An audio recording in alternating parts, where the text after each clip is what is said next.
Good morning from Washington, and good afternoon to everyone in Europe. Thank you so much for joining us today. My name is Fred Kemp. I'm President and CEO of the Atlantic Council. And thank you for waiting for us. We're sorry that we've got here a little bit late, but there's good reason for that. We've just concluded a private session of the leaders of the Western Balkans 6, who you will hear from shortly. And we also had other participants in the room as well supporting this process. One of them quoted Winston Churchill's famous line, "Never let a good crisis go to waste," referring to COVID and how one could use this period of time to bring the West Balkan 6 more closely together. Another talked about this moment as a historic moment.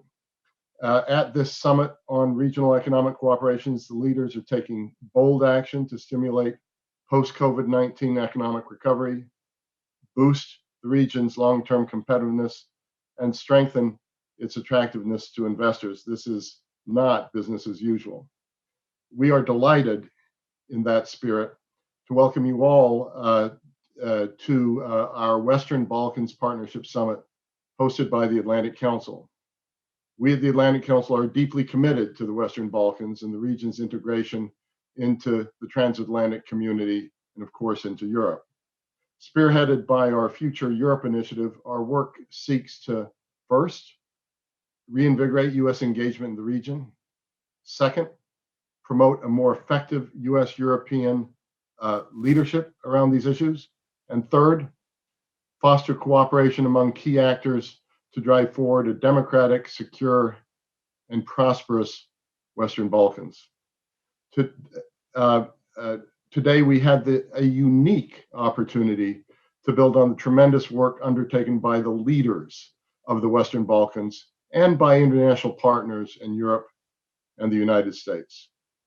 The expected economic and social impacts of a historic pandemic demand bold action now if the Western Balkan 6 are not to suffer a sustained setback in economic development and the challenges that comes with it. The meaningful steps the leaders have endorsed focus on three areas of action. First, advancing the four freedoms of movement for goods, services, capital, and people. Goods, services, capital, and people. Second, identifying shovel-ready investment projects so recovery funds and future investment can be deployed swiftly and effectively. One of the participants spoke that there should be billions of dollars of such projects that will be available over time. Third, ensuring that we track the implementation of these measures. In just a moment, Damon Wilson, our Executive Vice President here at the Atlantic Council, will ask each of the leaders to offer their views. But in advance of that, I want to name and salute each of them. President Penderovsky, President Vučić, Prime Minister Hoti, Prime Minister Rama. Prime Minister Rama, it seems a decade ago that we saw each other in January in Washington, D.C. It's been seems like such a long time. Chairman Telgetia, Minister Sekulic, we are honored to have you all with us, and we greatly look forward to discussing the summit's outcomes with you. After our discussions with the region's leaders, we will turn to key international stakeholders for their responses to the summit and its conclusions. The Western Balkans are vitally important to the transatlantic community, and we will hear speakers from the U.S. Department of State, from the European Commission's DG NEAR, from the European Bank for Reconstruction and Development, from the Western Balkans 6th Chamber Investment Forum, and then from Atlantic Council Senior Advisor Jim O'Brien to discuss the way ahead for regional cooperation among the Western Balkans 6. This is an exciting moment. Substantial practical agreement open to and including each of the Western Balkan 6, linked to and embedded in existing regional initiatives and dialogues, sends an important political message about the region's Euro-Atlantic future, the region's Euro-Atlantic future during this time of heightened uncertainty. It is therefore our distinct honor and at the heart of our mission at the Council to host this convening, to provide this impetus at a time of doubt and of divergence, and to help move the region ever closer to this goal of a certain transatlantic future for the people across Southeastern Europe. One quick housekeeping note before we begin. This is on the record. We encourage you to join the conversation on social media by using the hashtag #BalkansForward, hashtag #BalkansForward. And you can also follow us on Twitter, Facebook, and LinkedIn.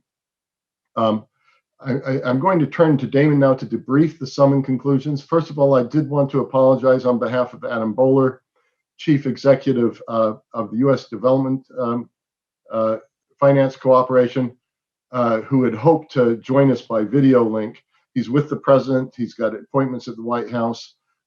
He's unable to do so, but he does send to us through his representative, Caleb McCary, and he did so in the private session, that his quotes were, "Please count on the Development Finance Cooperation.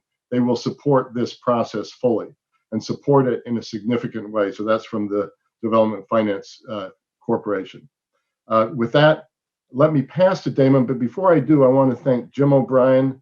I do want to thank Ben Haddad, who runs the Future Europe Initiative, Bjorn Fleck, who's done so much work on this, and I hope that Ambassador Bob Gelbart is in the audience, former Special Envoy for the Balkans and a very important board member for the Atlantic Council, who's been working on Balkans issues for so many years. With that, Damon, let me pass to you. Thank you so much, Fred. Thank you for kicking us off. It's a real pleasure to be here with everyone. We want to turn to the leaders themselves for their own words, but as chair of our just concluded proceedings, I agreed to share some of our results first. So let me touch briefly on the why, the what, and the how, and then we'll turn to some questions for the leaders who are at the heart of this effort. First, the why. Demanding times demand bold action. You heard Fred quote from some of the participants in the session. The region was already facing headwinds when this historic pandemic hit, threatening people's lives and livelihood. And for the region, some estimate a 15% drop in GDP. It's hit America hard, but we see how it's hitting the Western Balkans hard as well. The leaders with us today recognize that working together is part of the answer, and that's significant. Regional economic cooperation can help accelerate recovery by removing barriers and starting to approximate a single market for the benefit of the people of the region. And so clearly, while the European path is the only way forward for the region, urgent reform now is needed to weather this historic crisis and ensure that those aspirations remain not just credible, but strong. And this requires overcoming this fragmentation of these small markets, the economies, and tackling the reality that the region is not cost competitive when you see trucks and goods that remain idled at the borders. And we discuss some really disturbing statistics that underscore that point. Indeed, the IMF and the European Bank for Reconstruction and Development have done serious studies that confirm the potential for achieving gains of up to 10% of GDP growth. But we're not leveraging that yet. So that leads to the what. So we gathered today to facilitate agreement among the Western Balkans 6 as equal partners. For the first time, bringing them all together at the leader level with the EU, the US, and international and regional partners that are so key to advancing this constructive agenda of regional economic cooperation. And together they signed up and agreed to bold action to stimulate the post-COVID-19 economic recovery, to boost the long-term competitiveness of the region, and strengthen its attractiveness to foreign investors, which is why DFC joined with their message. And they understood the need to be ambitious, to raise the level of ambition and ensure that people can see the results. So to that end, here's what they agreed, and we will put this out in writing for all of you. But first, they agreed to implement the European Union's 4 freedoms of movement for goods, services, capital, and people by agreeing specifically to make permanent the so-called green lanes. These were established during the lockdown to ensure the unobstructed flow of goods and priority passage for essential goods across the region, and to make them permanent, to expand the green lane concept to more goods, and I think, and critically, to EU neighbors of the Western Balkans 6 when they meet again in the fall in Sofia. They also agreed to improve the infrastructure at priority border crossings to facilitate this, to work regionally, making relevant bilateral or multilateral agreements open to all of the Western Balkans 6, and to make this visible to the citizens by removing barriers to live, study, work, and visit throughout the region. Second, they agreed to identify a substantial set of shovel-ready investment projects so recovery funds and future investment can be deployed swiftly and effectively. We've got some homework on that. They agreed that these projects would focus on infrastructure, particularly to support green energy efforts, the digital agenda, and job creation. And finally, the how. We know at the Atlantic Council that it's all about implementation.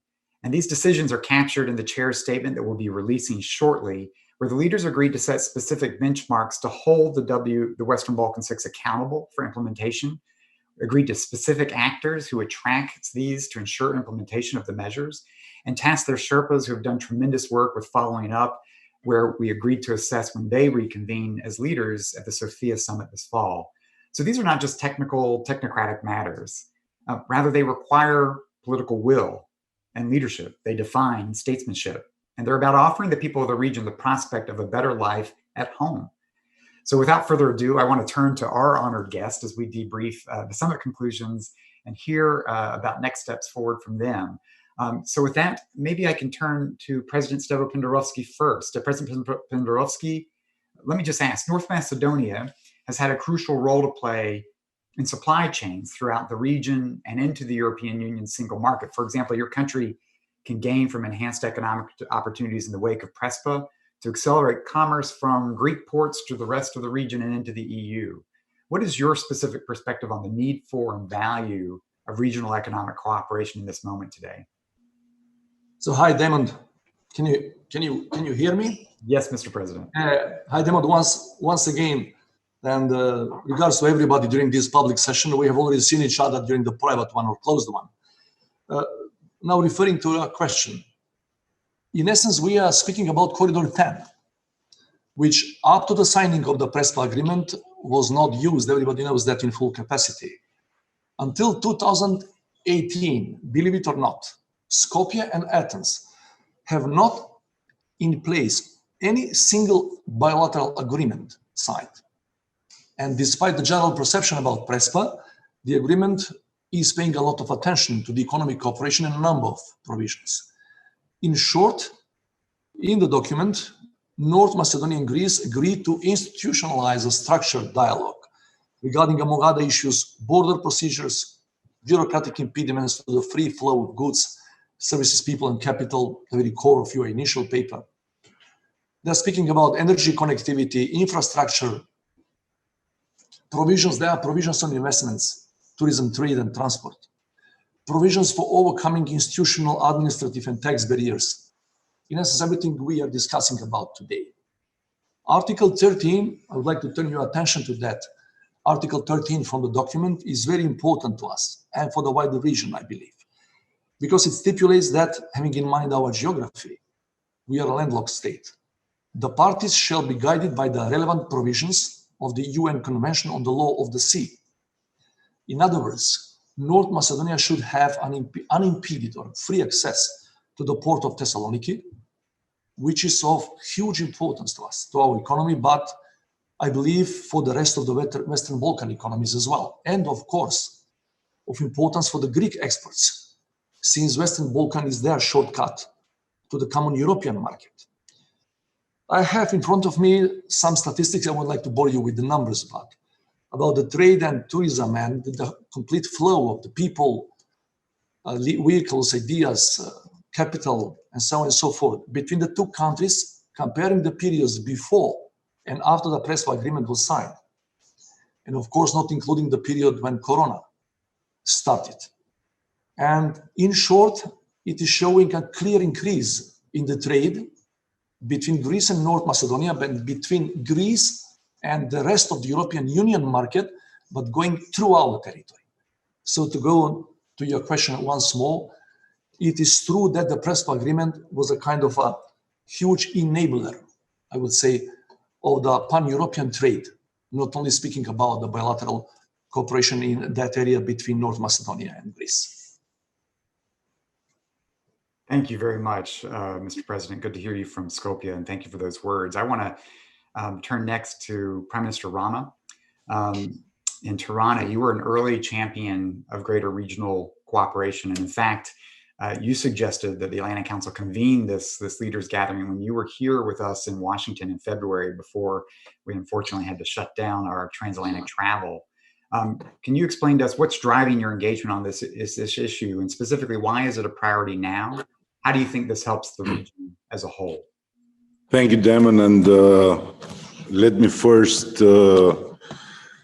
greet also our dear friend, and when I say our, not only our Albanian, but as a region, Fred Kempe, who made the introduction, and he practically killed the beginning of my intervention by mentioning Churchill, don't waste a good crisis.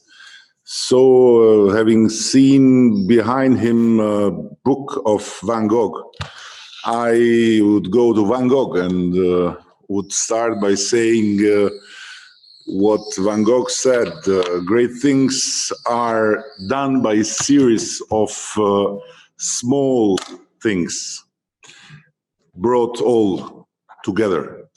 And I strongly believe that the series of small things, the steps one by one that we have envisaged as part of this big dream of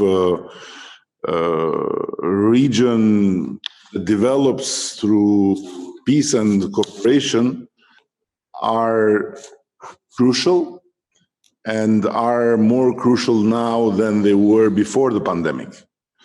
I strongly believe that the pandemic gave us a proof, if it was needed, that what we are trying to do since now 6 years, when the Berlin process started, is exactly what the future generations of our region need.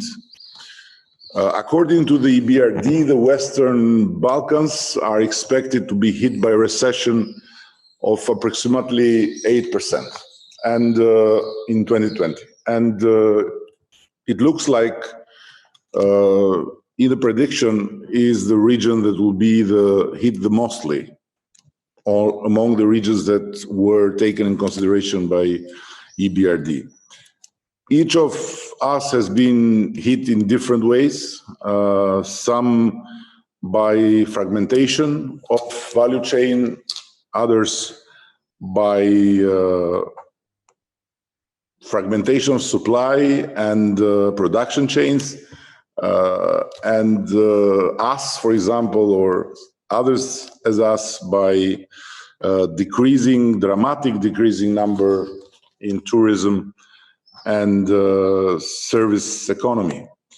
So in these circumstances, I think that where we lag behind individually, we can compensate. We can compensate by more and faster cooperation, more in the sense of going faster, exactly in this small series of things that we mentioned also before, and that are perfectly mentioned also in the common draft statement. But to not repeat what we have repeated since now ages, because years have passed very fast, I want to say that we need a practical plan for the economic integration of the region, which is driven by clear results and deliverables, which is implemented and better monitored. And when I say better monitored, I mean by us as leaders or as, let's say, responsible representatives in this format, but also including our partners that are here together, who need to also be faster when it comes to accomplish what they have promised in terms of financial instruments. So we initiated in October last year an initiative that didn't aim to overlap or to compete with previous ones, and let alone with the common goal of a European integration. And I happily saw Dragica here joining us, and she knows. So it's not about overlapping, it's not about competing initiative, but simply to push further and to give more responsibility to ourselves and take more responsibility, not in terms of disengaging from irreplaceable partners and friends, but in terms of not underestimating the potential of our own self-region and our own self-political and knowledgeable capacities. So I think that it's clear today, it's very clear today, to me it has been clear before, that whoever complicates with whatever arguments this process makes it just based on political judgments and on short-sighted political views. It's absolutely nonsense to not engage fully in this, all of us, all the countries, because we talk about the 4 freedoms of European Union. And faster we are able to implement these 4 freedoms in our own physical space as one, better will be in terms of the people's life, in terms of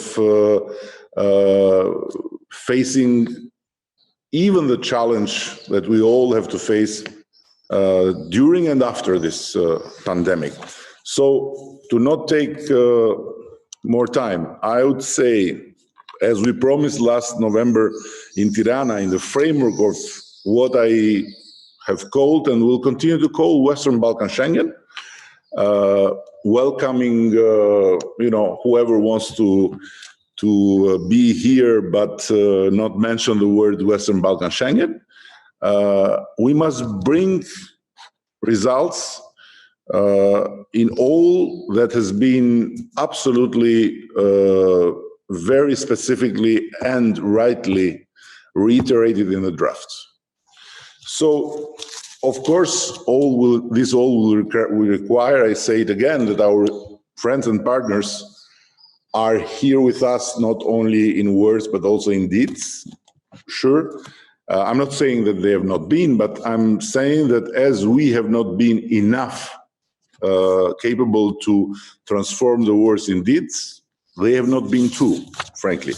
So it's a great news that the U.S. Development Finance Corporations is engaging, for the moment in words, but I very much hope that it will be the case also in deeds. So with all the international financial institutions and especially with the EU in the driving seat of this process, with the Atlantic Council joining, we are in a better and better company.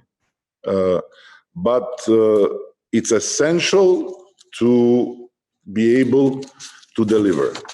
And the last word connects with what I guess Alexander said in the previous chat we had about the text we have in our disposal.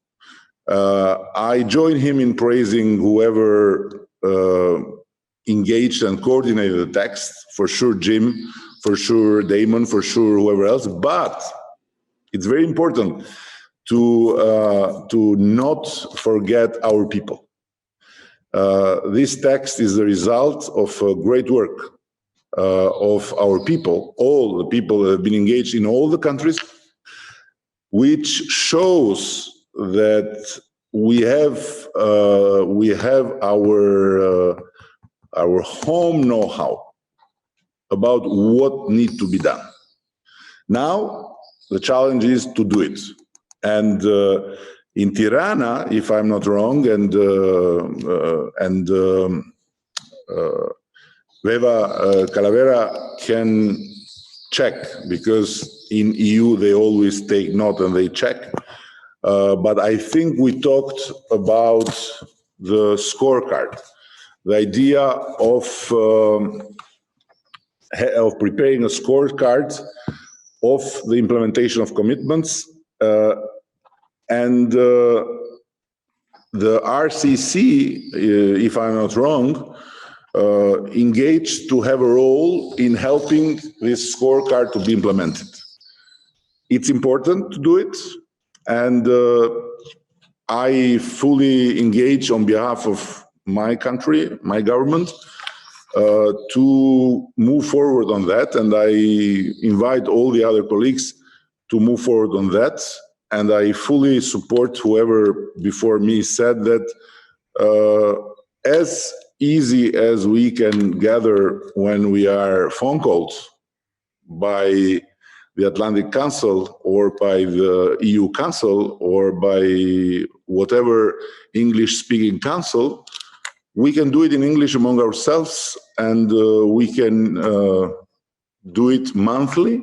In this format is very easy, monthly, to go through the implementation. And if you, I mean the Atlantic Council, and also the others present here, RCC and EU and whoever, would spare a bit of your time to join and to follow, would be of a great help. But I think it's time to do things. I think we need to go faster, and we need to really not listen to whatever politicization of this process is, because it has never helped to forget the people and care more about the politics of our own self-agendas, and to tackle this post-pandemic or during and post-pandemic period with more conviction that together we can unleash a potential that is there since many years and is waiting for people, and waiting for leaders to be transformed in a benefit for the sake of all the people, indifferently of their ethnicity, differently of their language or their color, of their whatever that makes them different, and this is our religion. And this is the beauty of the Balkans, and we should go for beauty, not for the terror of it. Thank you. Mr. Prime Minister, more faster results orientation. I will say this is what distinguishes this as a region, an effort led by the region, where your teams have done the heavy lifting. You've done the heavy lifting for us to facilitate. We will hear from the European Commission, the Regional Cooperation Council, US officials after the leaders. But with that, I want to continue the conversation and welcome Prime Minister Hoti to the platform. Mr. Prime Minister, a key element of today's agreement is that every step to facilitate regional commerce is open and available to every Western Balkan Six party. We've really helped establish a fresh way forward here today. And how does this type of multilateral economic cooperation benefit those who live in the region? Over to Pristina. Yes, thank you very much, Mr. Wilson, and let me thank you again for this organizing this event. And I'm really honored to be able to speak to all of you again and to this large number of participants in this video conference gatherings. Now, let me answer this way. We have worked a lot to integrate the region, but we have to admit that the region is still, to a large extent, fragmented in terms of economic integration. Why? Because there are still barriers in terms of bureaucracy, with a number of issues that should be addressed in terms of legislation, maybe, and removing a long list of barriers, as well as in terms of infrastructure, so technical barriers. We still do not have full links, infrastructure links between our countries and capitals. So the region is still fragmented.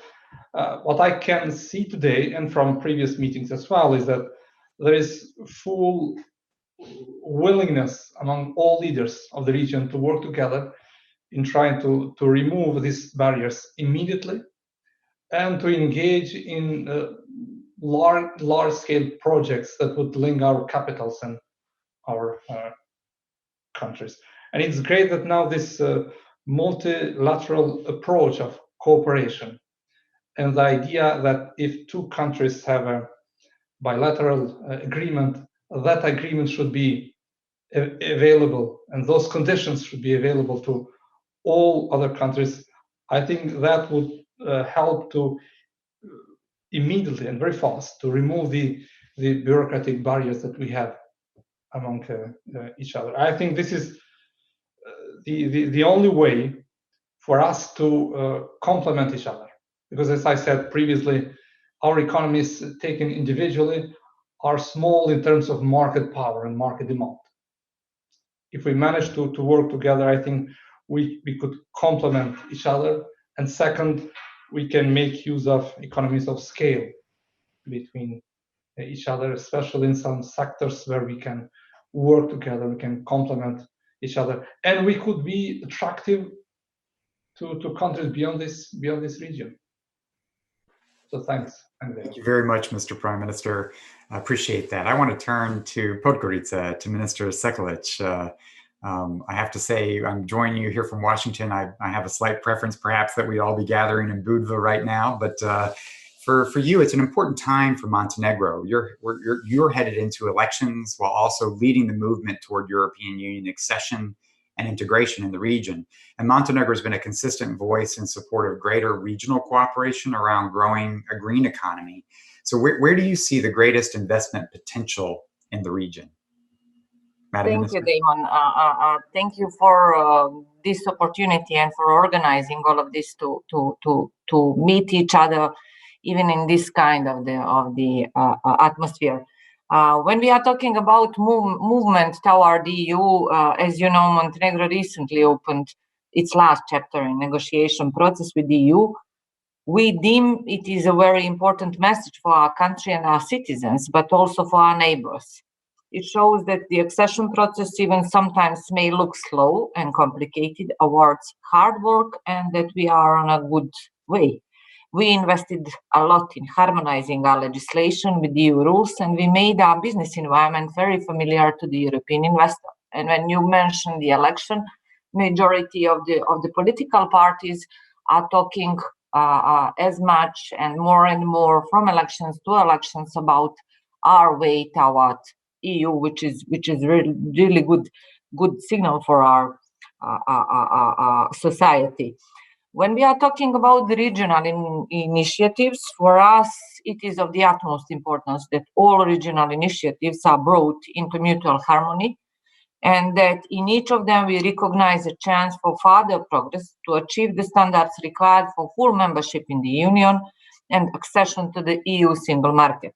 Our message there is simple. When we cooperate regionally, let's do it in a way that will speed up the EU accession process for each of us based on the individual merits. And now directly to your question, the greatest investment potential in all of our countries are green and digital infrastructure projects. We have smart and good workers. We still do have a chance to save our environment from heavily polluting technologies, but we have to provide a decent base, wide roads, affordable and reliable clean energy, healthy food. And that will make our countries evolve from a pleasant place to spend a holiday to a pleasant working destination. Our differences shall be our strength. We do not have to have the same strategies, we do not have to promote same sectors, but we have to enable that the best from each of us and our neighbors can smoothly spread. Thank you. Thank you very much, Madam Minister. And you helped pick up on some of the questions that are coming in the Zoom chat about how this relates to other regional initiatives. I do want to encourage everyone to use the hashtag Balkans Forward to keep your questions coming. Valerie Hopkins will help me pick up on some of those as we transition. I want to turn to Chairman Tegeltia, if I may. We recognize the significant work required in Bosnia-Herzegovina to advance greater regional cooperation and its benefits for your citizens. And you've acknowledged that when you look at the lines of the trucks of these borders, we know we have work to do. So you've called out what needs to be done. How will today's advances towards EU benchmarks help benefit not just Bosnia-Herzegovina, but the region as a whole? And as you answer this, I just want to remind our guests that you can use the translation function. If you click on English icon on the bottom right of your Zoom box, you'll be able to hear the chairman in English. Please, over to you.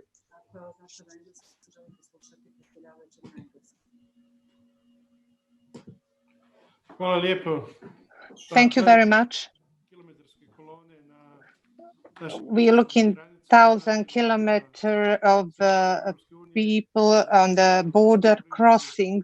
It looks very demoralizing for all citizens, especially for people who work in the transport and industry. This situation is no better for transport of tourists who come to our country by cars or by coaches. We have situation that somebody from our neighboring country or EU countries, they need several hours to come to Bosnia and Herzegovina to have their vacation. And their waiting time is even longer at the border crossings. They're waiting for a couple of hours at the border crossing.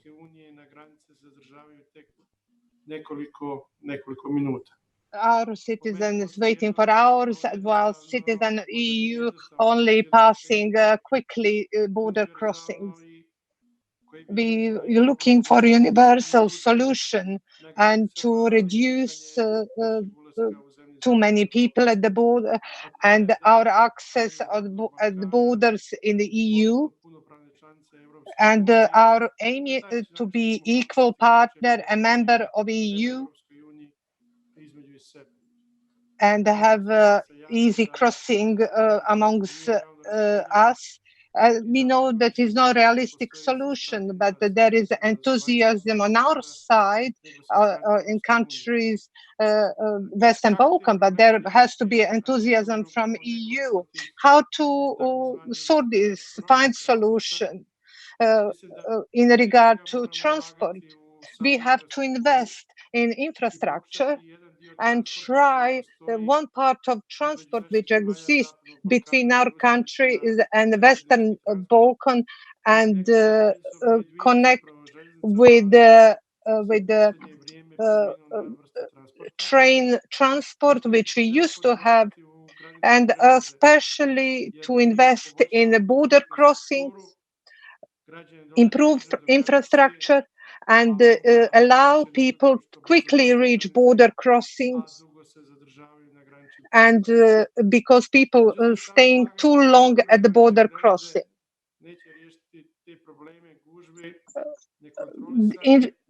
Infrastructure investment will not we have to invest in our people who work at the border crossing in order to function as an institution from both sides of borders. Green corridors shown good sides of agreement before COVID-19. But some institutions work for 12 hours and some institutions work for 24 hours.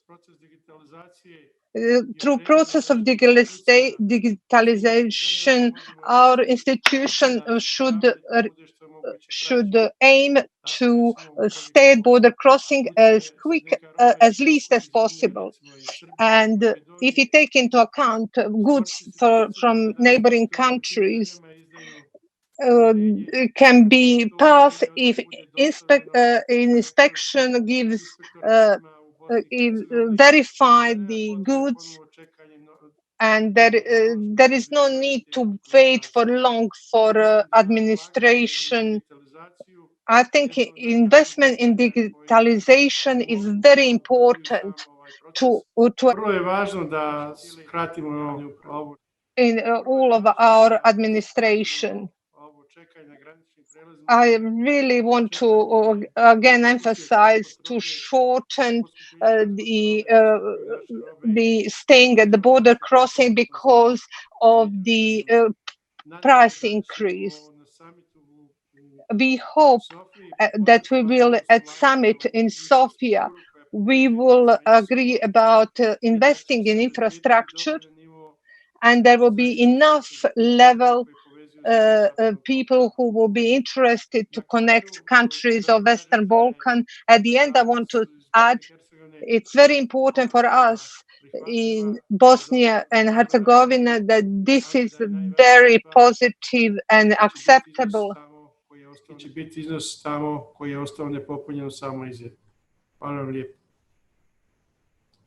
Thank you. Thank you for joining us from Sarajevo. I now want to shift to Belgrade.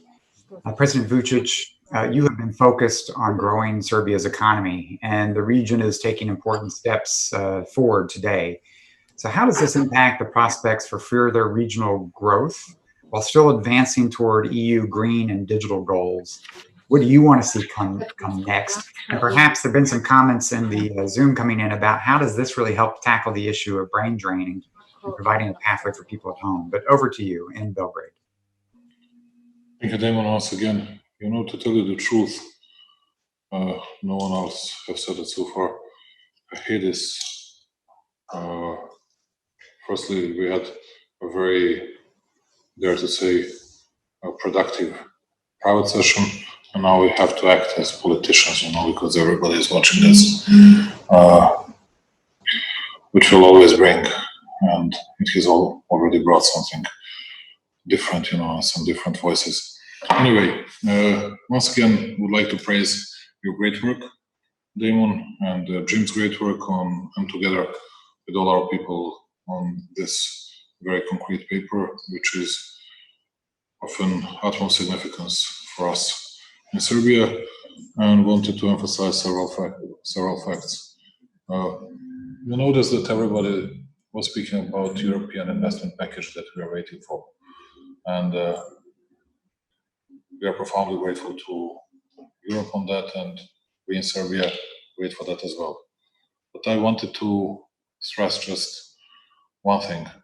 Our trucks, they wait at internal borders for 26 million hours annually.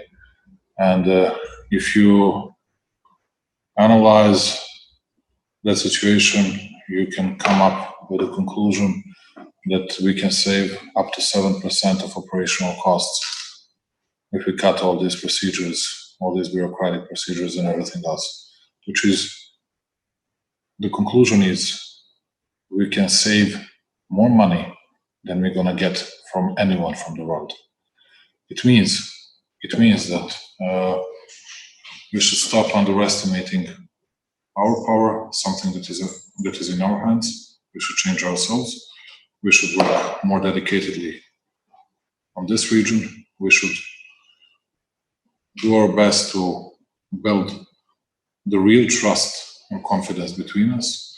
Because when you rally us, when you gather us, we always accept participation in different events because we don't want to be punished, and we don't want to be a sort of black sheep, because you guys are the only one who didn't participate in that event. And it's just another event, and nobody cares about it.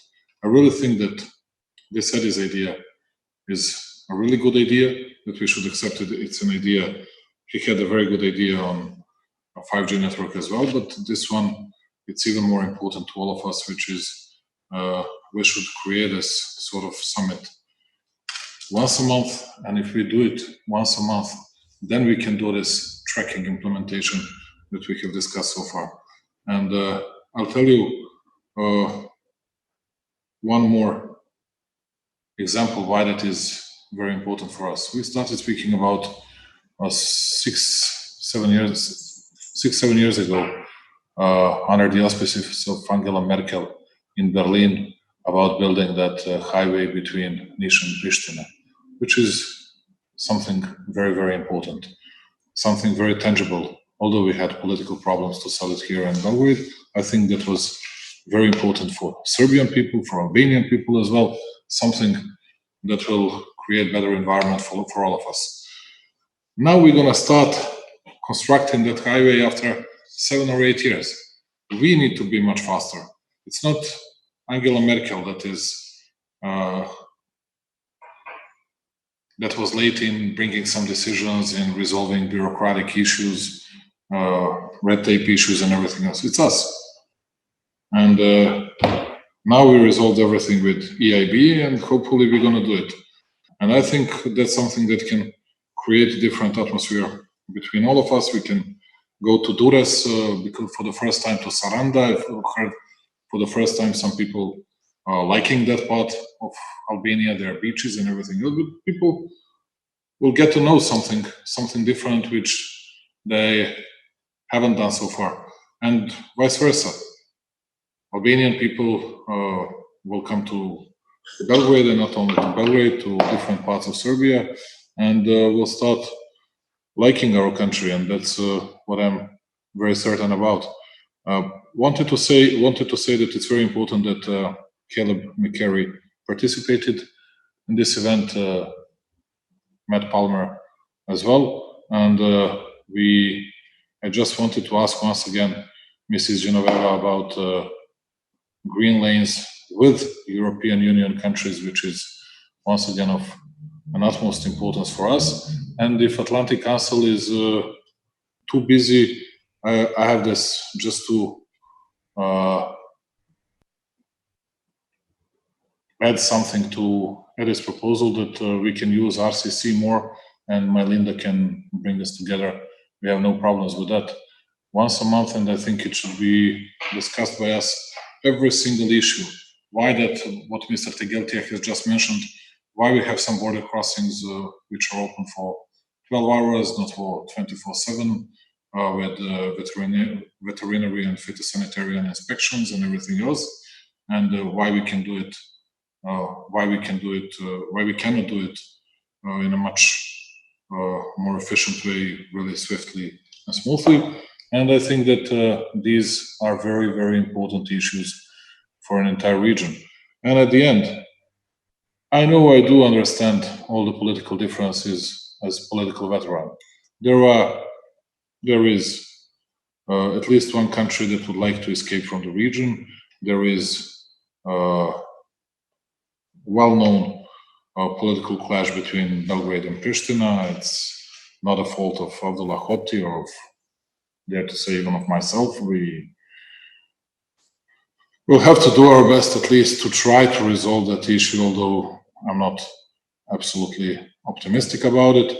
And there are some other issues, of course, between us, also within Bosnia and Herzegovina, and bearing in mind that I think that this issue of creating better economic environment, creating a common market in the future, and I want to say that 17% of our overall export, speaking about Serbia's export, goes to Western Balkans 6.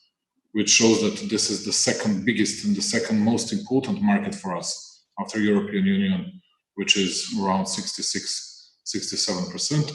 And we do accept all the proposals done by Dragica, all the others speaking about this document, and wanted to add something else. I see that Eddie and myself, we are the most enthusiastic about this sort of cooperation. Sorry that I'm noticing it, and I think that everybody else noticed that, and I hope, of course, Steva as well, and I hope that all the others will think the same very soon. And even, it doesn't matter whether we are ahead of some countries on our EU path or something like that. Even if we join European Union before some countries, will remain in the region, and the cooperation between us within Western Balkans 6 will remain the real priority of Serbia. And we belong to the Balkans, we'll never escape from the Balkans, and we want to cooperate, and we want to create the very best economic environment, not only for Serbia, not only for our country, but for all of us, for all of you, our friends, and hopefully we'll be successful. If we resolve all our problems, we'll be more appreciated and more respected, even from European Union and US as well. And we need to work together. All alone, and doesn't matter how big we are, and we are all very small, we can't reach and we can't get anything. If we are all together, we can get something at least. That would be my conclusion. Once again, congratulations on a really, really good paper with a good content, and we'll do our best to tracking implementation of everything that we have discussed today. Thank you once again. Thank you very much, Mr. President. Appreciate those words, and particularly the emphasis on follow through. You've posed some questions to our European and American colleagues who will be up next. Valerie Hopkins can lead them through to help answer some of those. Just want to close this part of it by recognizing the Western Balkans 6, that the power that lies in the fact that it is the leaders acting together to move forward a positive common agenda that at the end of the day is about the people of the region. So I want to thank the leaders. I want to thank you for your hard work in the run-up to today. Thank you for your commitments today. Apologize to our audience that we were running somewhat behind, but because this was a real working session to agree some important issues, we wanted to focus on getting the results done. So thank you for bearing with us. So with that, we're going to conclude our conversation with the leaders, and I'm going to transition to Valerie Hopkins, who most of you in our audience know very well if you follow the Balkans. She's going to lead us through the next part of the program.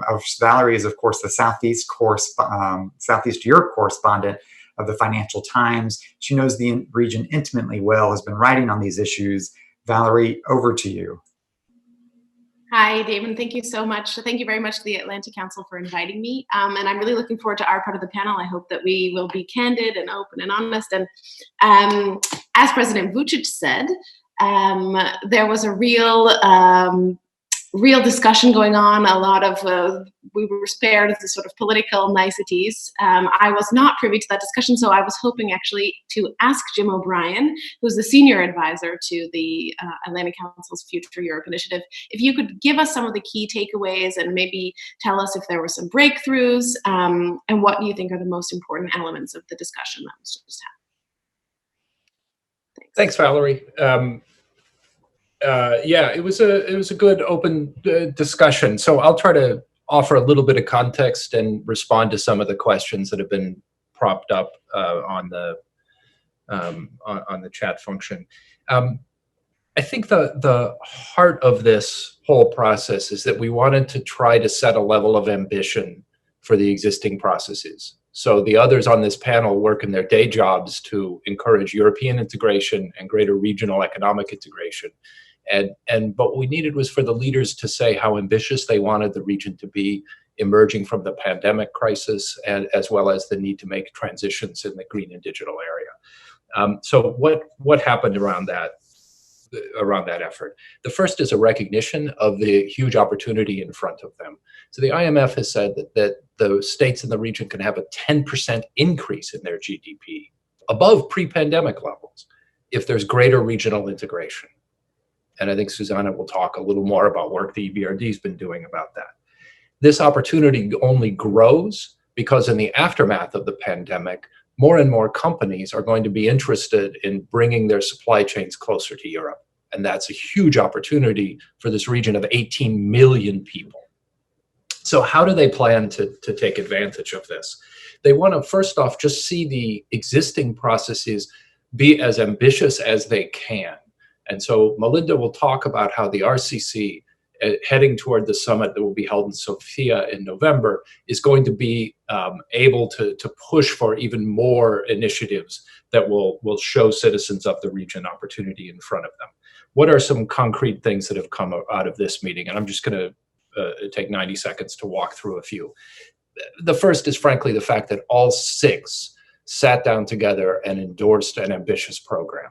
That's something that publicly hasn't happened for several months. We'll have a long gap between Zagreb in May and Sofia in November, and during that time, 4 new or renewed governments. So now we have everybody signing up to support it.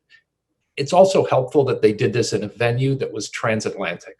The Atlantic Council served as host for this in order to emphasize that in the United States, there is strong, bipartisan, lasting support for the programs underway to bring the region closer to Europe and to engage through the RCC, the European Commission, and the Western Balkans Investment Framework to support this. And it was really important, I think, that the U.S. Development Finance Corporation participated and indicated its strong support for working with these processes and for investment in the region as well.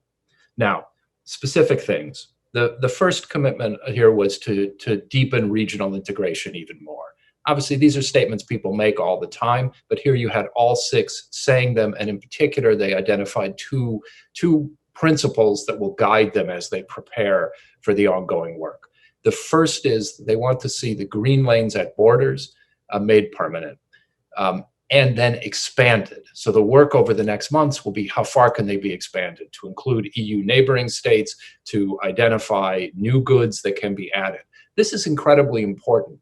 A reason that the Western Balkans is not benefiting from its proximity to Europe is that it simply takes too long to move people and goods around within the region.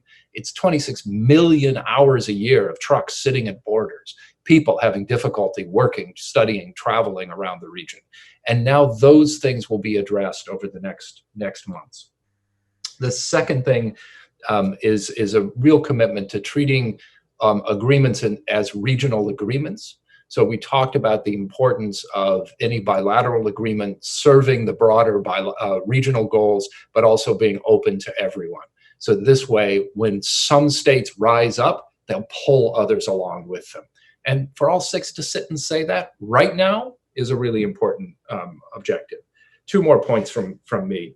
We discussed the need to have investments be shovel ready. So there's a process that VEVA is overseeing of having each country identify priority projects for investment.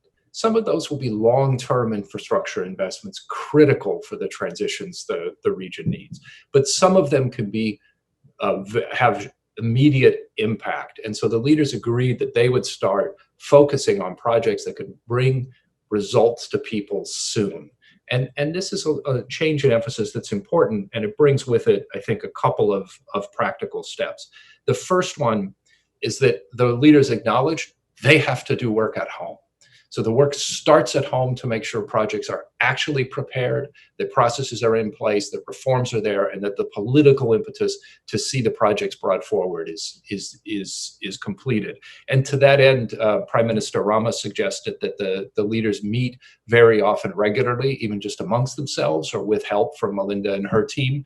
The Atlantic Council, I'm sure, will be happy to help, so that they maintain a process of kind of steamrollering over any obstacles to moving forward. Along that lines, the final piece that they discussed was the importance of showing their citizens that they're delivering, of having an ongoing monitoring effort. And Marco Cadiz is with us today, and he can talk about how businesses in the region will be providing feedback on how well they think reforms are being implemented. And there'll be a new effort to have a mechanism accessible to citizens to be able to see that border crossings, in fact, are open 24 hours a day, or that reforms are put in place, and maybe allow citizens to comment on that. And we'll be developing those over the next months as well. So there's essentially, I would say, and in the questions are, many people noted that there are many initiatives. There are. The point here is to create more headroom so that the other people on this panel have space to do their jobs better and more quickly. And that's the message the leaders wanted to try to leave from this session. So with that, Valerie, back to you, and I look forward to what others have to say. Thank you so much, Jim, for that really comprehensive overview and for sort of laying the foundation for this discussion. Maybe we should turn first to Genoveva Ruiz Calavera, who's the director of the Western Balkans at the DG NEAR of the European Commission. Genoveva, we keep meeting here on Zoom. I'm wondering if you can share your assessment of the summit, what you think are the concrete things that should happen in terms of regional economic cooperation between now and Sofia, and what do you see from the discussion as making the most important difference? I mean, we've heard talk about expanding the green lanes. Maybe you already have some timeline for when we can see the first groundbreaking on one of the future soon-to-be shovel-ready projects. Thank you very much, Valerie, and of course, thanks to the leaders of the region, because I think the most important part of today's summit is this very strong message that comes from them, that they own the regional cooperation. It's their region, they see the benefits of working together, and we can only, as the European Commission, support that, because this has been from the beginning, from 5 years ago when we launched the Berlin process, one of the main objectives we had, to see this region overcoming the many obstacles that still remain for the free circulation of goods, people, services, and capitals, and to make sure that we overcome this fragmentation that makes the region less attractive for foreign direct investment. And I think this is a very powerful message, because what we see at the end of the day is many of the obstacles are just in the administration. So if the leaders show that very strong determination, I'm convinced that we will be able to work much better. And the regional organizations that are supporting these processes as well, many of the blockages that we see in the discussions in those organizations, I'm sure they will be much easily overcome with this commitment from the leaders really percolating within their organizations and governments and administrations. So we're here to help as much as we can, because we believe in the advantage of this. We believe this is extremely important, and that's why the European Commission, the European Union, stands behind the creation of the regional economic area, which is very ambitious, as ambitious as the leaders want to make it. And we're very happy that the regional organizations are already working to develop that vision together with people like the Chambers of Commerce, Marco Cadets, and the Chambers of Commerce of the region are going to come, the voice and the vision of the private sector. So I think that we have all the elements, and we have, of course, a very substantive amount of funding that will come from the European Union, because now we have the MFF have agreed 12.5 billion for this region in the next 5 years. And in addition to that, this builds on the 3.3 billion that the region has as well received from the European Union, announced in Zagreb. So I think we have the funding with the political willing, and of course we have other investors like the US that want to come into the region, which of course they are welcome.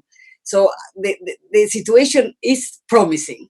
And the fact that we have this ownership by the leaders of the region certainly gives a lot of hope for the work that we can do together with the regional organizations in getting to Sofia with a very ambitious vision that is translated into a very clear roadmap of what needs to be done and by how and when, so that we see this translated into tangible benefits from the people of the region and the economic operators of the region, and for the EU, because I agree we are willing to continue interlinking the region to the European Union. The Green Lines will be one of the many different issues we're doing to increase the connection of the region to our EU internal market as a step in the progress of the region towards the European Union as well. Thank you, Valerie. Thank you so much, Eva. Maybe we can cross back over the Atlantic and go to Matt Palmer, who's the Deputy Assistant Secretary of State for European and Eurasian Affairs with responsibility for the Western Balkans. The U.S. has been a longtime partner in the region, but there's been some disagreements lately a bit of transatlantic tension over Washington's role in recent years. I'm wondering what you see and what you've seen from this summit as the most realistic contribution that Washington can bring now when it comes to transatlantic cooperation regarding the Balkans. Thanks. Thanks very much for that, Valerie. And I would encourage you not to believe everything you read in the papers.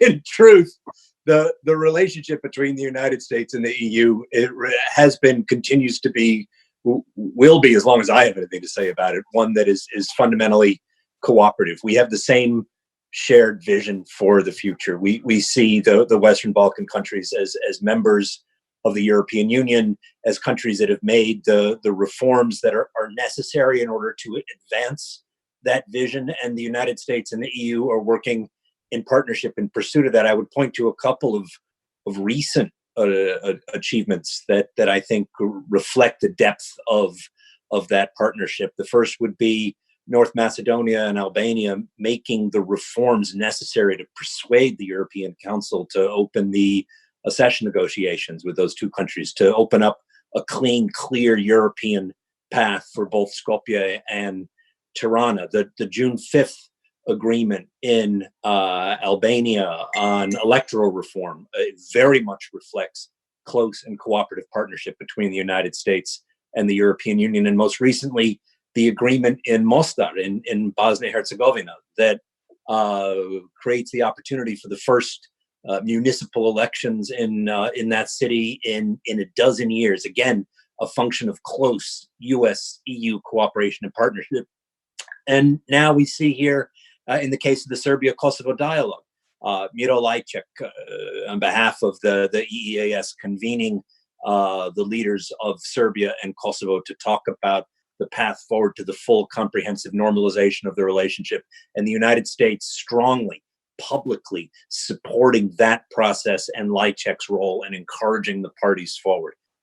So I think there's a lot of substance to the transatlantic nature of our in the Western Balkans, and I think that's positive for the transatlantic relationship, and I think it's essential to the future prospects, the European perspective of the countries of the Western Balkans.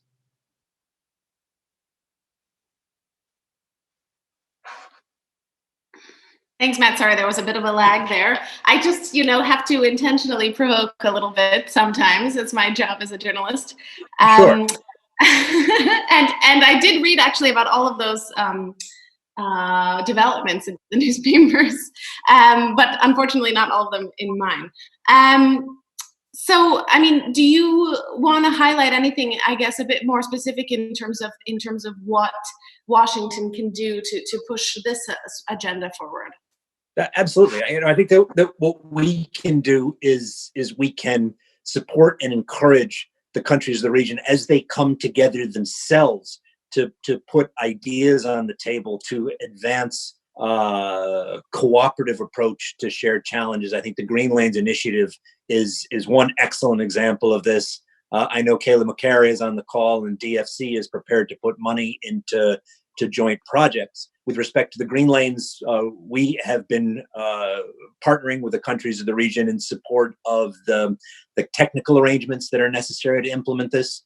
We're working together with our partners in Brussels, with EEAS, with VEVA and the Commission, in support of institutionalizing these arrangements that were put in place as a temporary response to the challenges of COVID-19, making this a more permanent landscape. I'm particularly attracted to this idea of expanding the Greenlands concept to include not just a greater variety of goods, but to also expand and deepen linkages between the Western Balkans and the European Union on trade. The idea that you could have a Greenland connection with Croatia, with Hungary, with Greece, I think is a tremendously productive and positive idea. And the United States is prepared to work with all the countries of the region and with the European Union in support of that goal.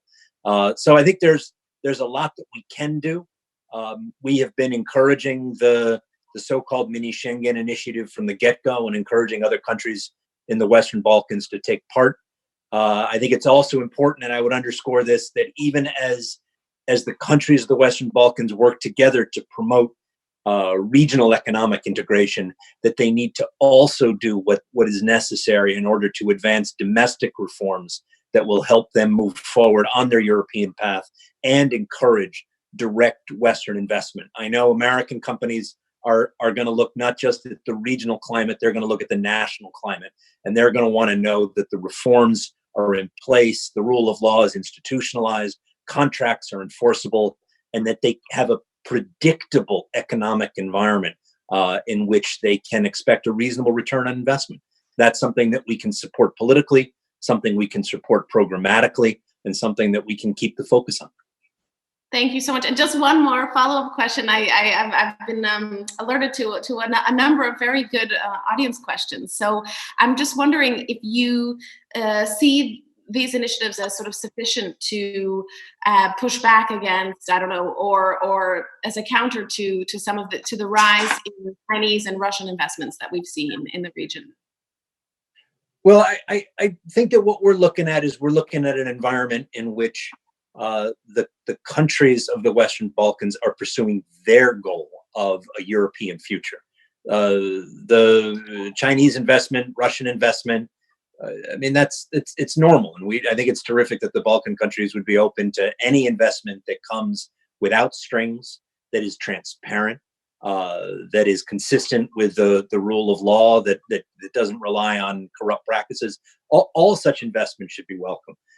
But I think that the countries of the Western Balkans understand as well that their economic future lies in both regional cooperation with themselves, and then integration into the broader European family of nations and the European economic and financial structures that have made the EU successful at what it does.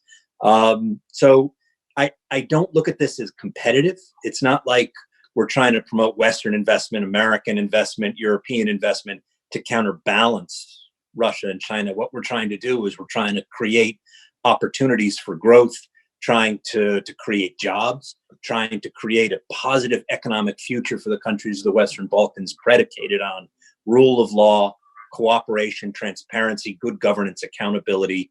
This is the best possible future for the Western Balkans, and it represents the best possible climate for the United States as well. Thank you so much.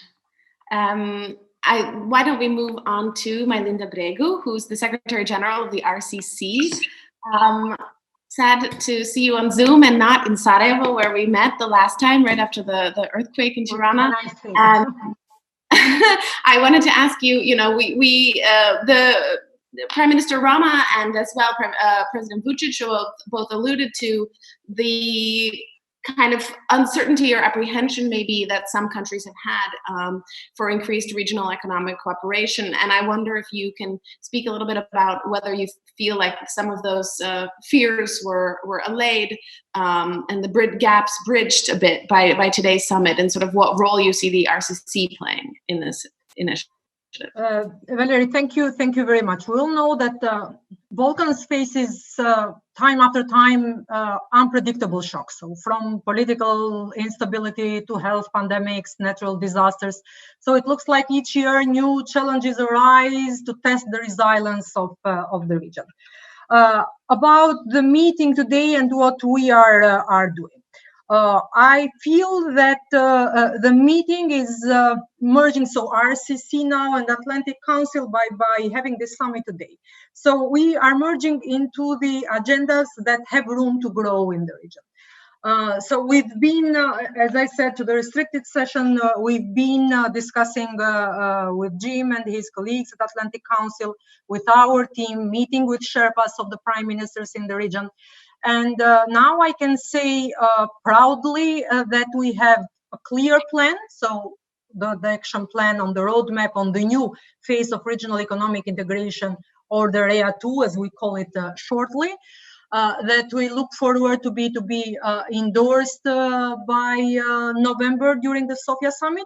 We have a timeline until, let's say, October, and we have people and partners that are committed to work in that. So in this action plan that RCC is facilitating and coordinating as well, we have an all-inclusive agenda of the region. So if we heard today mostly the focus on the four freedoms, the action plan on the regional economic integration that expects to be endorsed by Sofia summit has other areas as well that goes beyond four freedoms. So it may start today with four freedoms, and four freedoms are part of this action plan that we are developing. So we'll be as well focusing on the areas of regional investment space, on the digital market, on the integration in European value chains, innovation, green lanes that was mentioned time after time today in here.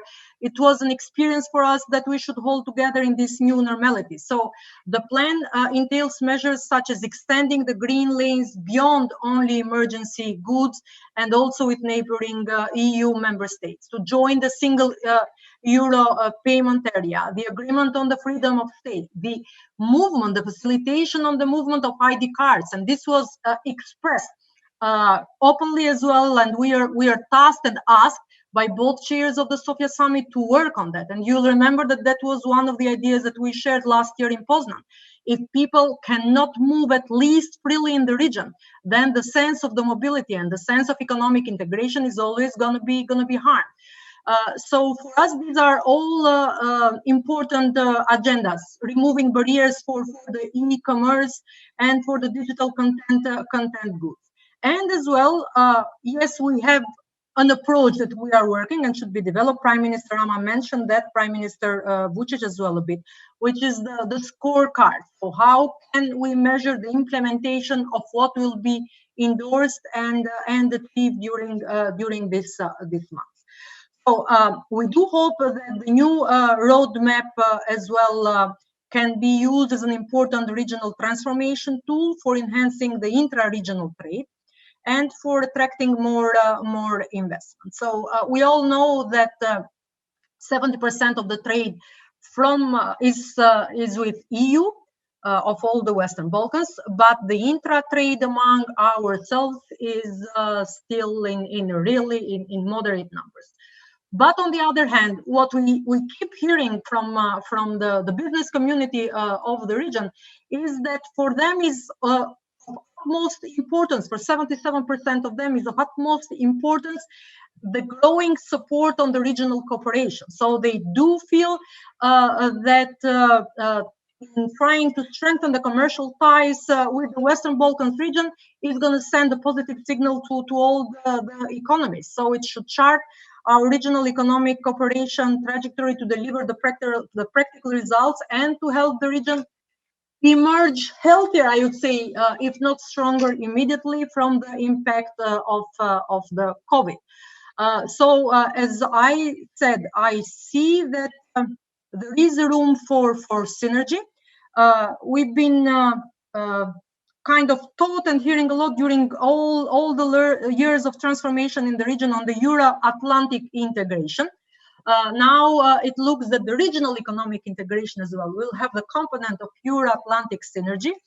And I just find that we should touch bases more frequently and try to come with concrete agendas. Plus, as it was mentioned, and this is going to be part of the discussions with IFIs as well, the funds that will be available to support the economic recovery, plus the agendas of the regional economic integration that are not only appreciated, but mostly needed after the COVID crisis. So just for you to know, and I know that you would like the figures because you are a journalist, as you said, we count today 1,366,418 people, out of which 736 are females to be registered as unemployed, with an increase of 133,000 people that have been registered only during May time. So 10% increase from April time. So you can imagine how devastating the figures in the region are today. Wow, thank you. I'm taking notes of those figures. That's for the whole Western Balkans 6? Yes, for the whole 6. Wow, increase of 10%. Okay, well, maybe we can turn to Shoshana Hargitai to talk a bit more about, from the EBRD, to talk a bit more about the economic recovery plan and the potential economic benefits of increased economic integration. I was actually recently doing a piece about this and searching for new stats, for new estimates about just how much this would benefit the economies of the region. And still the only thing I could find was an IMF study from 2017 that found that the long wait times that President Vučić alluded to, the 26 million hours that the trucks spend waiting on the border, cost an estimated 800 million annually, which is about 1% of the region's GDP. I wonder if you have some more updated assessments of precisely how much this would economically benefit the region if all of the provisions were followed through. If all the dreams came true. Valerie, I have to disappoint you because I will not go into detailed figures. But what I can offer to you and all the participants is that we are going to publish our little study about regional integration with focus on trade. So we need to slice it. Linda would agree with me that regional integration is more than multifaceted. So we shall share it with you. We shall share it with the participants, our little kind of statistical analysis, but also a couple of arguments.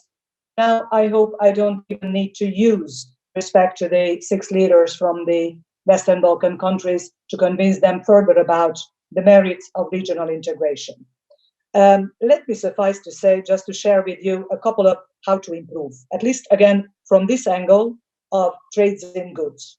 Because having the tariffs now removed or re-removed, as some would say, we are facing the non-tariff barriers. So again, as many have said today, thankfully, tangible results by accelerating border crossings. Because further improvements of customs operations and simplified border procedures, there is an ongoing Seed Plus project. So if that is fully implemented, it could result in large benefits by reducing the excessive waiting times at Western Balkan borders. So I'm delighted to hear Greenland is here to stay, and I keep my fingers crossed and use whatever influence EBRD might have to open similar green lanes towards the EU countries. Number 2 is the need for harmonization and mutual recognition of certificates, starting with the brilliant phytosanitary certificates. There is a project ongoing, but again, implementation has been the word mostly used during also the private part of the summit. So if this project is fully implemented, it would be another step forward. Now, what we have also learned recently is we need to make CEFTA work better. So, for instance, we need to strengthen the enforcement mechanisms of protocols and making dispute resolution more effective, for instance, by delegating dispute settlement mechanisms and implementing decisions to expert bodies. It is as good as the CEFTA agreement can be enforced. Number 2, we suggest to add competition, state aid, intellectual property rights, environmental standards based on EU benchmarks that would help level the playing field for all members of CEFTA and generate more trust among members and create more trade with countries outside the CEFTA. Now, next, which we will also find in their little study that we shall soon share in the coming days, is something where what we discussed already in Tirana back in December, and we discussed it for the last couple of months, Jim, which is commitments are great. It's even better to have a scorecard and monitoring. And frankly, just before this event, we had a call with OECD, and we are ready to team up with them to design a scorecard and monitoring framework for the trade of goods, services, and investment space. So that, again, Linda could use it in the Regional Cooperation Council. We shall take inspiration, as always, from Marco Chavez and the Western Balkan Chambers investment platform. But we are happy to work with it, and OECD is happy also to create this framework and monitor. So we would like to make progress on this so that this could be part and parcel of communication that would come out from the Sofia summit. And Valerie, if you allow me, I would like to say just 3 words about shovel-ready investments. Jim, I know you expected that. because I made comments, and not only once, about the fast disbursement of funding. Funding is galore. I'm sorry. That is not an issue. You have just heard a flabbergasting figure that the European Union is very proud of, that is pure, unadulterated grant plus guarantee. EBRD now have reached annual financing. Last year, 1.3 billion euro in the Western Balkans.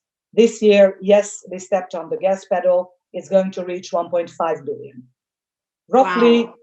30, I can't say the sky is the limit, but again, we do what we can, and we also had to do quite a bit for SME financing this year. But out of this, roughly in our financing, around 35-40% goes towards infrastructure and energy projects.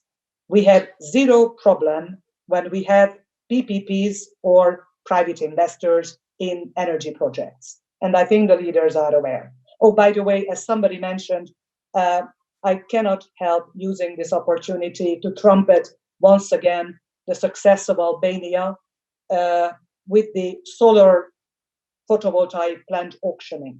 So there is a way to avoid, again, now, not avoid feed-in tariffs, get into the second generation. 2.5 euro cent per kilowatt hour is, as far as we know, at least a European record. And those who are here from across the pond and elsewhere, they could say it's a wonderful price for renewable energy. But going back, so we don't have problems with Nikola Tesla Airport implementation, this Belgrade solid waste PPP. But I still have infrastructure projects from when I was young in 2011 or 2015 still disbursing.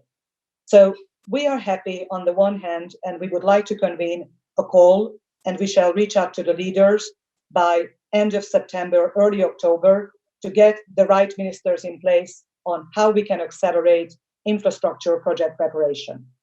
At the current pace, I will not be able to spend our money, let alone the money that the European Union is providing as grants.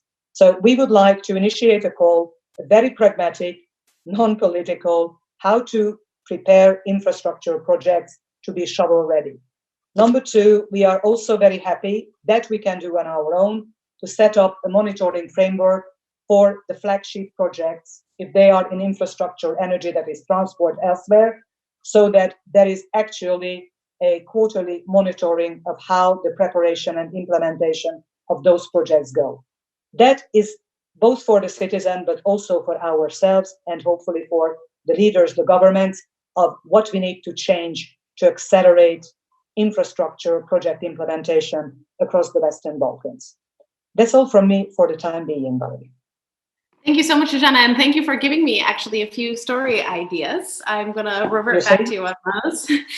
There was one question from the audience, and I will ask it to you since you are still on the screen, and that was a question about beyond economic cooperation, would there be any cooperation on social safety nets? I mean, with this freedom of movement, is there, especially with regard to the it's not really EBRD's cup of tea. Again, I will refer this, if we were to have, to the leaders, because this is very much national competence. What is it that they can agree with particular regard, for instance, of labor movements across the region and others, but it's not me, alas, Valerie, who can answer this question. I know, I just know you're privy to some of you gave it a try. Yeah. Negotiations and discussions. But okay, we are actually quickly running out of time, and it's very nice that you have teed up our final speaker as inspirational Marko Čadež, who is the president of the Western Balkans 6th Chamber of Commerce Investment Forum, and one of the most energetic business community leaders I've ever met. So Marko, I mean, we've heard from you, are laughing you because you also know, I think, and we've heard now from government leaders, from representatives of big international organizations. Can you talk to us concretely about how businesses are profiting from regional cooperation and what you see on the horizon? Oh, thank you, Valerie, for this kind words. But really, I'm amazed because I see the commitments of the political leaders. I see the commitments of our partners in the EU and USA. And this is something what we really not only appreciate, but are trying to reach in all these years behind us. So if you ask me about can business community be, I don't know, satisfied or be happy with the results of our regional cooperation? It's a clear no. But there is nothing what we should give as a responsibility to any of the partners or governments, because the circumstances are not really easy. Having in mind all the political problems, first between Belgrade and Pristina, then having in mind the whole problems that the economists are dealing with in the region, having in mind the political responsibilities, which are mostly national. So the first thoughts of the political agenda is always a national, not some kind of supranational. Having in mind that also this actually can put their economies away. So what we are actually trying to see more, and now we are seeing this, is that the politicians and the political elites and political leaders are putting this regional agenda more and more into the first topic, in the priority. Not because it is only it is good for the region, but because it is good for them. It is good for the national political agenda. If I want, as a politician in some of our countries, to be re-elected, I need to deliver something.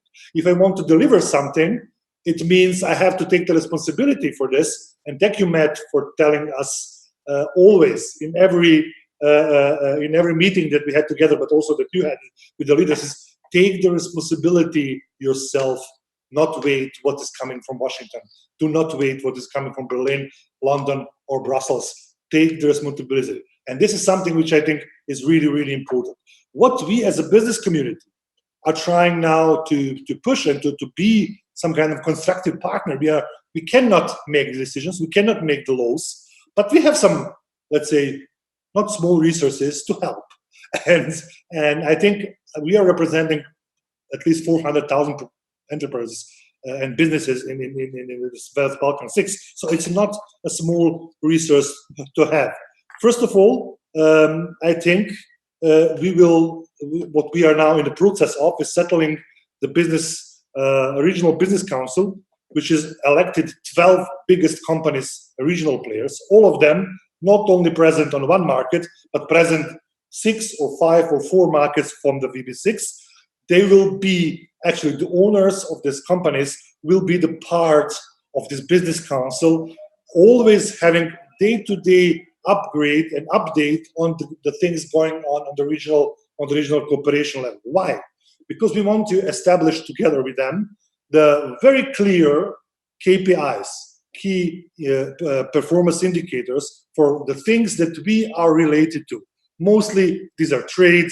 So let's say mutual recognition of trade documentation, quality of cross-border documentation, movement of labor, regional infrastructure project, non-tariff barriers removal, and so on. So we are actually then focusing on several, I think, crucial, important for the businesses, measures that we will not monitor, but we will really measure, which means our members, which are transportation and logistic companies, will really get the table and measure their truck drivers, will measure how long they waited for the quarter approximately on different cross-boarding sections, how much their CFOs and CLOs, so chief legal officers and chief financial officer, will give us the time spent and the money spent on administrative costs and administrative time spent for transactions in the region itself, so that we will have a clear, very, very clear data, which we will present every quarter to the head of states. We will also ask our leaders to make possible that we once a month we meet, so 12 of us, 12 of the business leaders, meet with chief of staffs from the head of states and Sherpas and CEFTA point of contact. I think we need more cooperation between 3 of them. And Marco, I'm really sorry. I have to interrupt you because I think there's another event that's about to start. Okay, but just for the short records, so this is monitoring KPIs and every month meeting which will be preparation for the RCC, and we will then give this data and this discussion points to the RCC for their meetings with the big guys. I'm so sorry to cut you off. That's my failure at moderation. I just want to thank the Atlantic Council for inviting me to moderate this discussion and hope we can continue it offline. And I just want to pass the mic back to Damon to close us out. Thank you so much, Valerie. We gave you an impossible task. So thanks to all the leaders that joined us today, and thanks to the representatives of all the international partners who are so crucial to making this success. Some of the ideas discussed today are clearly not new, but some of the decisions are. And I think the other thing that everyone recognizes is that the nature of the challenge has gotten more difficult because of this pandemic, the situation we're in. And can we use this challenge, this time of adversity, to raise our level of ambition and to find the opportunity in the moment? So I want to thank you for joining us today. I want to thank all the participants. We know at the Atlantic Council that follow through is what's important. We'll play our supporting role. But it's clear that as the region comes together and steps up and gives us a positive agenda to bank, the European Union, the United States, the regional institutions, we at the Atlantic Council can step in and help support. So with that, thank you for joining us today. That concludes our program.